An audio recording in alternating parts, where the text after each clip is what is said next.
निवडणुकी आल्या सुरळीत करून मगच निवडणुका घ्या असं तुम्ही म्हणत होता. मात्र आता निवडणुका जाहीर झाल्या, मनसेची भूमिका काय? ते मुळात असं आहे की ज्या पद्धतीने निवडणुका आज घोषित करण्याचा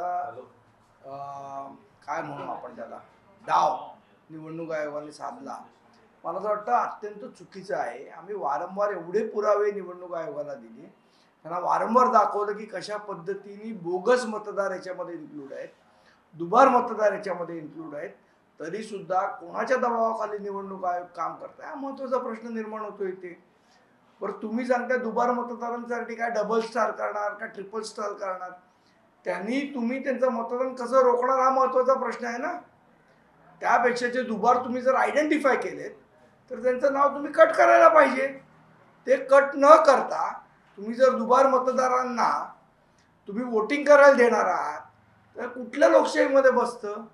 बरे जरा दुबार मतदारांचं जे मतदार बोगस आहेत, म्हणजे एकेका घरावर तिथे 50-50 100-100 मतदार रजिस्टर्ड आहेत, त्या मतदारांना कुठला स्टार लावणार आहेत, त्याच्या संदर्भात निवडणूक आयोगाने कुठलंही उत्तर दिलेलं नाही.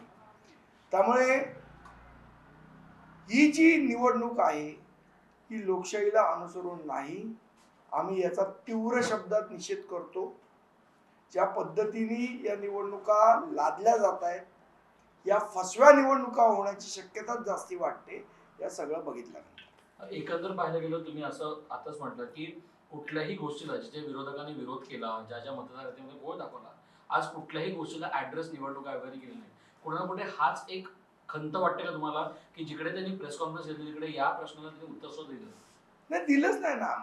आमचं म्हणणं तेच आहे की आम्ही काय सांगितलेलं की जर निवडणुका पारदर्शीपणे होणं ही निवडणूक आयोगाची जबाबदारी आहे.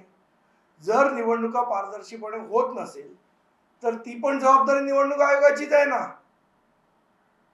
बरं ते जे सांगतायत की दुबार मतदानासाठी डबल स्टार करणार आणि त्यांच्याकडनं ॲफिडेव्हिट घेणार की बाबा मी दुसरीकडे मतदान करणार आणि त्यातनं त्यांनी केलं, तर ते रोखण्याची कुठली यंत्रणा निवडणूक आयोगाकडे आहे का, असल्यास ती यंत्रणा काय आहे याचं उत्तर आजच्या पत्रकार परिषदेत मिळालेलं नाही.